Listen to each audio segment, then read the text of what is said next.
All right, everybody, break's over. Step up to your Daily Solutions podcast weights. And 1, and 2, and 1, and 2, and 1, and 2. Come on, everybody. And 1. We're almost there. And 2. We got it. And 1, and 2. I see you in the back. 1, and 2. We got it now. And 1. Hello, it's Graham here. And this is Ashkan. And you're in for a treat today. Oh, yeah? Yeah. Me? I'm in for a treat? Yeah, that's right. I got a little present for you, buddy. Nice. Thanks. Yeah. And for you listeners, too, it's going to be an okay episode, too. You might just want to skip this one, to be honest. So today's question is, how do you get first-time customers to convert to members? Oh, okay. Yeah. Frequently would be the answer. Thanks for writing. This is obviously one of the most important marketing questions that we're presented with, I guess, is how do you improve your membership base? And specifically people who just came in, they're like, I want to try this thing out. How do you get them to go from that to, I want to try this out regularly and for you to take money out of my bank account every single month? Yeah, I usually just start by saying, I'm going to sign up for a membership, says what? And then What? And that usually gets them. And then that's a legally binding contract, you know? They're in for 6 months at that point.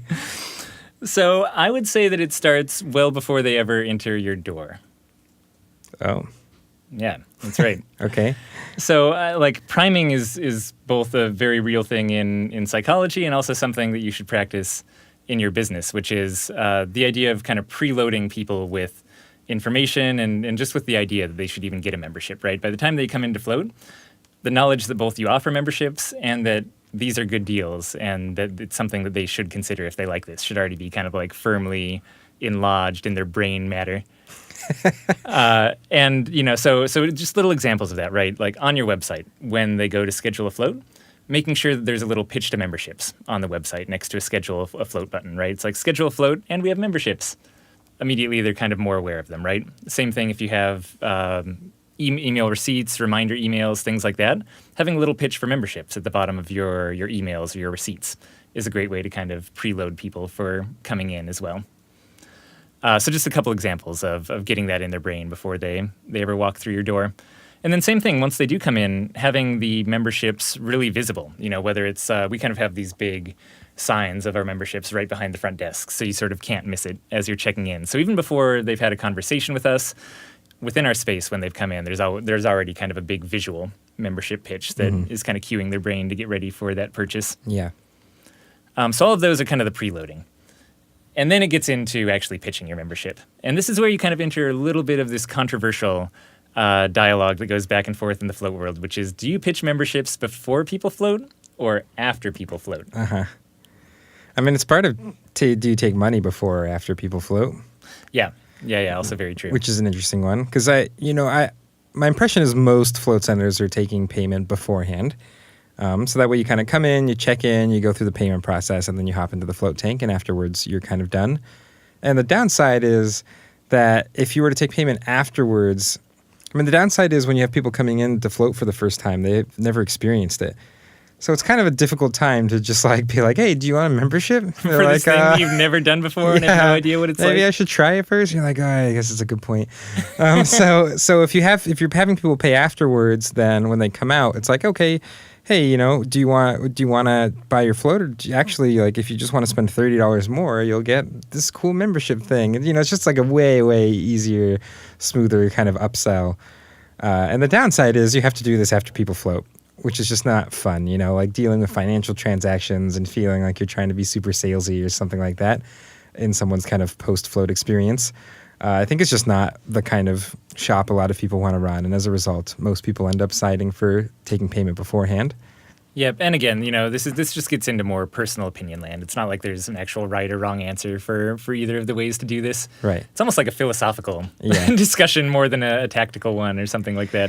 But it does mean that now you got to be a little bit more creative in terms of that point where you can actually ask people about memberships or talk to them in person about it.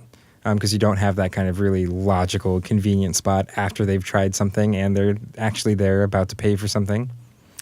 Yep. So there's kind of this idea of also preloading them for memberships. And honestly, this is going to be one of the easiest to say, hardest to implement pieces of advice, which is getting your staff to mention memberships every single time without your staff feeling like they're trying to upsell popcorn at a movie theater or something like that, right? Like that's really that more than anything else will probably increase your membership sales.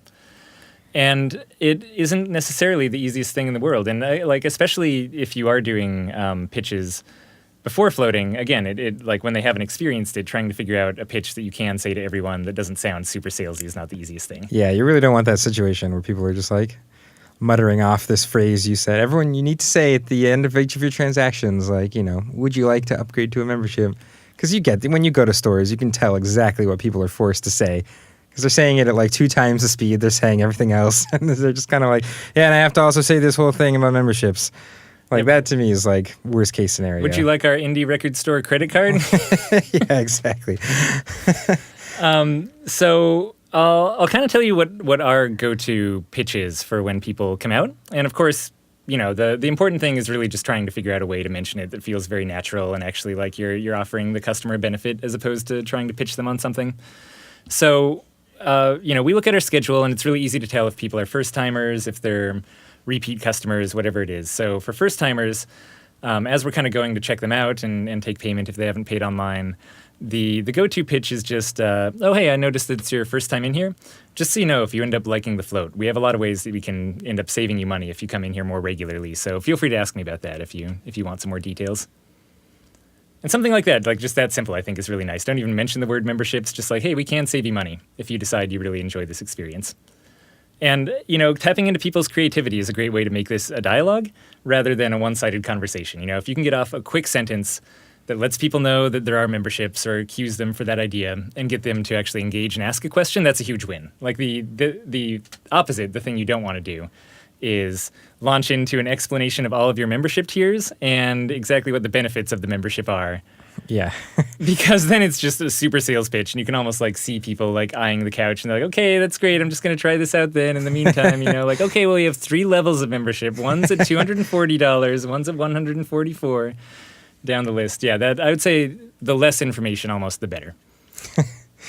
And the other thing is like you'll get pretty good at having this kind of naturally come up in conversations after people's floats as well. Like when I was working the shop, when people would come out of their floats, I would just know there were certain cues that would allow me to kind of very naturally bring up memberships. People will just say things like, oh man, like I'd like to do this every week. Or, there's like real obvious stuff like that would be like, hey, honestly, if you do want to come in frequently, like we do have memberships that kind of bring the price down if you want to be kind of a frequent floater. And you'd be surprised at how many people are thankful when you say stuff like that. They're like, oh, thanks. Like, what are the details? Or you actually don't really, I always like came into this really thinking I was going to be bothering every person I brought this up to. And more times than not, I found that people were like decently interested and actually were asking for more information and happy to know that there were kind of methods for them to save money if they did want to float regularly. So, keep it natural, keep it organic. Don't be too pushy and kind of wait for those moments that come up in conversations, but don't be afraid to take them when they do come up. Yeah, absolutely. And I guess one other piece of advice, so that's kind of like the preloading, after they get out of the float or before they go into the float. And then also likewise, after the whole float experience is over, checking in with your customers either by email or by phone a few days later. And not for the express purpose of pitching them a membership, but mainly just to see how the float went. Again, this is one of those places where you can collect feedback and make changes to temperature, to your own center afterwards. But I find also that making contact with your clients after they've already floated, you kind of remind them about how the experience was and how they're feeling right now. It's like, hey, I know you floated a couple days ago. Like, how's your body feeling now? I know you came in for shoulder pain or something like that, right? If you're actually reaching out to them afterwards. And just that reminder of like, oh, yeah, my shoulder does feel a lot better than it has been feeling, right? Like maybe that's enough to cue them being like, oh, I guess I really did feel the effects of that. Like maybe this is something that's worth doing. So again, like the whole membership pitch process is not something that you just say once when they're in the shop. It's something that happens beforehand, during, and even afterwards. Again, like even if they're just on your mailing list and they're getting an email once a month or once every other month about some of the benefits of floating or other people's testimonials, that likewise is also kind of a cue for leading into it. And even better if those testimonials you have in your newsletter are coming from members, like if you have something that actually says, hey, after floating every week for several months, my shoulder pain is almost totally gone. Like, thank you so much, that sort of thing can get in someone's head and actually cue them to be like, oh, I wish my shoulder pain was gone. Maybe floating every week would help me as well. So post-loading them with information as well. Yeah. Yeah, I mean, it's really just that. It's about taking kind of all the opportunities you have to leave those cues. I mean, we even, one of the things we have in our shop that's a perk for members is we have like a kombucha keg, and we give free kombucha to members. And, you know, that's a sign. Not only is it a perk for members, but it's a sign we get to put it on the kombucha keg in our shop that says members get free kombucha. So even if you're just going there to buy a cup, you get to see a little reminder that like, hey, if you remember, here's like one other tiny little benefit here. You get free kombucha after your float. And like all of this, I guess it's worth mentioning the different routes because all of this can be done in a non-pushy way. Yeah. Which is very much our philosophy too. Like if you haven't kind of gathered that from this, we really don't like coming across as too salesy or, again, we don't even really like handling money after the float or having people handle money after the float because it feels a little odd for us. So fundamentally in our minds, for Float On at least, there's this balance of we're getting people into this vulnerable state. We're sometimes even kind of putting them into these floaty, altered states of consciousness. And then to come out and do a pitch just feels weird to us personally. So, like, despite the fact that we're doing kind of subtle pitches before they ever come in, we're pitching them when they're actually in the center. We're having little cues as signs up around the entire center. We're doing emails that mention memberships afterwards.